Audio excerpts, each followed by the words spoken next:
কো লীলা বা যতে কো খেলা, সর্বোত্তম নরলীলা নর বপু তাহার স্বরূপ। গোপবেশ বেণুকর নব কিশোর নটবর, নরলীলা হয় অনুরূপ। 84 লক্ষ জনি ভ্রমণ করার পর সাধের মানব জন্ম।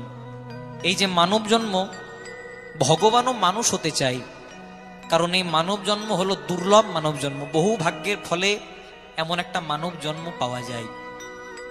আর এই মানব জন্ম পাওয়ার জন্য আমাদেরকে 84 লক্ষ বার বিভিন্ন জনিতে ঘুরে ঘুরে এই মানব জন্ম আমরা প্রাপ্তি পাই।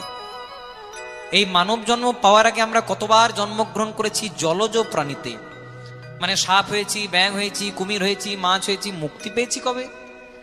আমাদের সকলের বাড়িতে আছে, আমরা সন্ধেবেলায় বাজাই শঙ্খ বা শাঁখ।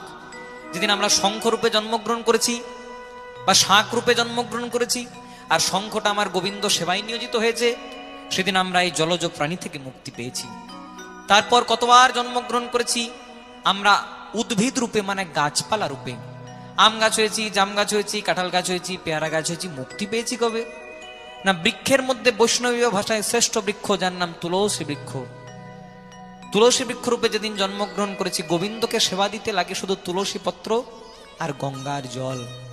মহাজন বললেন, তোমার বাড়ি যদি তুলসী পাতা নাও থাকে, তোমার বাড়ি যদি গঙ্গার জল নাও থাকে, তাহলে মন তুলসী, মানে মনটাকে তুলসীর মতো পবিত্র করতে হবে। আর ভক্তিরূপী চন্দন দিয়ে যদি ভগবানের চরণে দিতে পারি, তাহলে ভগবান জন্ম জন্মান্তরে সেই ভক্তকে কৃপা করবে। তাহলে যেদিন আমরা তুলসী বৃক্ষ রূপে জন্মগ্রহণ করেছি আর তুলসী পাতাটা আমার গোবিন্দ সেবায় নিয়োজিত হয়েছে, সেদিন আমরা উদ্ভিদ জন্ম থেকে মুক্তি পেয়েছি। তারপর কতবার জন্মগ্রহণ করেছি আমরা পাখি রূপে, বিভিন্ন রকমের পাখি হয়েছি, কিন্তু মুক্তি পেয়েছি কবে? না, জাতীয় পাখি যাকে আমরা ময়ূর বলি। যেদিন আমরা ময়ূর রূপে জন্মগ্রহণ করেছি। কেন? কারণ যদি ক্যালেন্ডারে শ্রীকৃষ্ণের ছবি দেখা যায় বা মন্দিরের ভেতরে যদি ভগবান শ্রীকৃষ্ণের আলেখ্য বা বিগ্রহ দেখা যায়, বৈষ্ণবীয় ভাষায় যিনি মন্দিরের ভেতরে দাঁড়িয়ে আছেন তাকে ছবি বলা যায় না, সেটাকে বলা হয় আলেখ্য বা বিগ্রহ। যদি শ্রীকৃষ্ণের আলেখ্য বা বিগ্রহ দেখি, দেখব ভগবানের মাথাতে কিন্তু ময়ূরের পাখা। তাহলে যেদিন আমরা ময়ূর রূপে জন্মগ্রহণ করেছি আর ময়ূরের পাখাটা আমার গোবিন্দ সেবায় নিয়োজিত হয়েছে, সেদিন আমরা এই পাখি জন্ম থেকে মুক্তি পেয়েছি। তারপর কতবার জন্মগ্রহণ করেছি আমরা পশু রূপে, বাঘ হয়েছি, সিংহ হয়েছি, কুকুর হয়েছি, বেড়াল হয়েছি। মুক্তি পেয়েছি কবে? না, যেদিন আমরা গাভী রূপে জন্মগ্রহণ করেছি। যদি ধরতে যাই তাহলে মানব জন্মের চেয়েও পবিত্র জন্ম গাভী জন্ম। সকলে তো বলে, সবাই বলে নাকি দুর্লভ মানব জন্ম। তাহলে মানব জন্মের চেয়ে গাভী জন্মটা পবিত্র হলো কি করে? একটাই কারণে, গাভীর মলমূত্রটা গোবিন্দ সেবায় লাগে, সেটা কিন্তু মানুষের লাগে না। তাহলে যার মলমূত্রটা গোবিন্দ সেবাতে লাগলো সেটা কম দামি জানো? তাহলে গাভীর মলমূত্র গোবিন্দ সেবাতে লাগলো, তথাপি মানব জন্ম শ্রেষ্ঠ। কেন? কারণ গাভীর মলমূত্রটা গোবিন্দ সেবাতে লাগলেও গাভী কোনোদিনও বদন দিয়ে হরি নাম বলতে পারে না। যেটা বলতে পারে কোন জন্মে? না, আমাদের মতো মানব জন্মে। ভগবান এত ভালো একটা বদন দিল হরি বলার জন্য, কিন্তু আমরা হরি নাম করলাম না। আমরা মায়ের গর্ভে থাকি হেড মুন্ডে, মানে মাথাটাকে নিচ দিক করে, পা গুলো উপর দিক করে। কতদিন? না, 10 মাস 10 দিন। কিন্তু এখনই যদি কাউকে বলা হয় যে 15 মিনিট আপনি মাথাটাকে নিচু দিক করে, পা গুলো উপর দিক করে থাকেন, থাকতে পারেন, রক্ত উঠে মারা যাব। তাহলে 1-2 দিন নয়, 10 মাস 10 দিন মাথাটাকে নিচ দিক করে, পা গুলো উপর দিক করে থাকি। এই যন্ত্রণা সহ্য করতে করতে একবার করে ভগবানকে বলি, প্রভু এই যন্ত্রণা সহ্য করতে পারছি না, মুক্তি দাও। তখন ভগবান দেখা দিয়ে পর বলে, হ্যাঁ রে, মুক্তি না হয় দেবো, কিন্তু পৃথিবীতে গিয়ে আমাকে ভুলে যাবি না তো। সেদিন ভগবানকে বলি, প্রভু 1 বাজে দাও, 24 ঘন্টা তোমার নামেই করব। ভগবান বলল, বাবা 24 ঘন্টা করতে হবে না, অন্তত দিনের শেষে একবার আমাকে মনে করবি। কিন্তু 24 ঘন্টা তো দূরের কথা, যখন পৃথিবীতে আসি আমার করতে করতে 24টা সেকেন্ড ভগবানকে দিতে পারি না। আর এই 24টা সেকেন্ড যদি ভগবানকে কোনোদিনও দিতে পারি, তাহলে আমাদের মানব জন্ম সার্থক।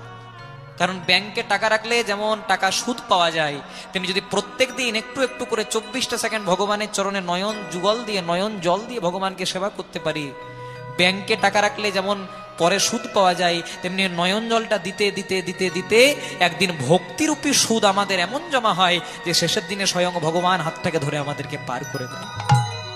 তাই মহাজন বলেন, এই যে বদনটা দিয়েছি পর নিন্দা পর চর্চা করার জন্য নয়। কেন দিয়েছি? হাতে করো গৃহকাম,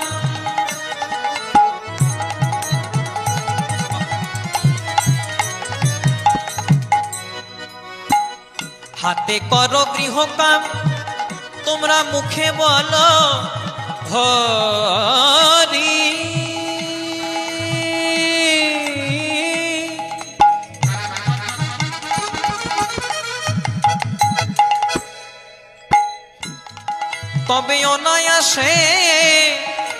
তোমরা পেরিয়ে যাবে একদিন ভব সিন্ধু পারি। হাতে করো গৃহকার, হরি বল হরি বল হরি বল। তোমরা মুখে বলো হরি, অনায়াসে পেরিয়ে যাবে ভব সিন্ধু পারি। আমরা অনেকে বলি যে আমাদের হরি নাম করার সময় নাই, বাড়িতে ঘরের কাজ করতে করতে, বাইরে গিয়ে কাজ করতে করতেই সময় চলে যায়, নাম গাইবো কখন? মহাজন বললেন নাম করতে গেলে কোনো তিথি লাগে না, নাম করতে গেলে কোনো নক্ষত্র দেখতে হয় না, আবার নাম করতে গেলে কোনো পাঁজি ক্যালেন্ডারও দেখতে হয় না, তার নাম গাইবো কখন? কথা বলিতে পথ চলিতে কাহ ললিত কৃষ্ণ নাম। কথা বলিতে পথ চলিতে লহ ললিত কৃষ্ণ নাম। কথা বলিতে পথ চলিতে গাহ ললিত কৃষ্ণ নাম। কথা বলিতে পথ চলিতে লহ ললিত কৃষ্ণ নাম। তাহলে নাম গাইবো কখন? হাতে করো গৃহকাম, মুখে বলো হরি, অনায়াসে পেরিয়ে যাবে ভব সিন্ধু পারি। আমরা বাড়িতে রান্না করছি, বাটনা বাটছি, কাপড় কাচ্ছি, বাইরে গিয়ে কেউ অফিসে কাজ করছে, ল্যাপটপে কম্পিউটারে, তাও মুখে যদি হরি নামটা থাকে তাহলে একদিন অনায়াসে পেরিয়ে যাবে ভব সিন্ধু পারি। আবার এক পাশে দাঁড়িয়ে নরোত্তম দাস ঠাকুর কলম দিলেন, বনেতে বা গৃহেতে থাকো হা গৌরাঙ্গ বলে ডাকো। বনে বা গৃহেতে থাকো হা গৌরাঙ্গ বলে ডাকো।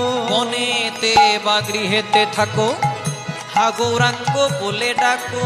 বনে বা গৃহেতে থাকো হা গৌরাঙ্গ বলে ডাকো। আবার নরোত্তম মাগে তার সঙ্গ। আবার নরোত্তম মাগে তার সঙ্গ।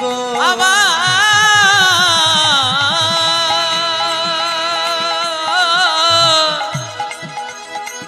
নরোত্তম মাগে তার সঙ্গ। আবার নরোত্তম মাগে তার সঙ্গ।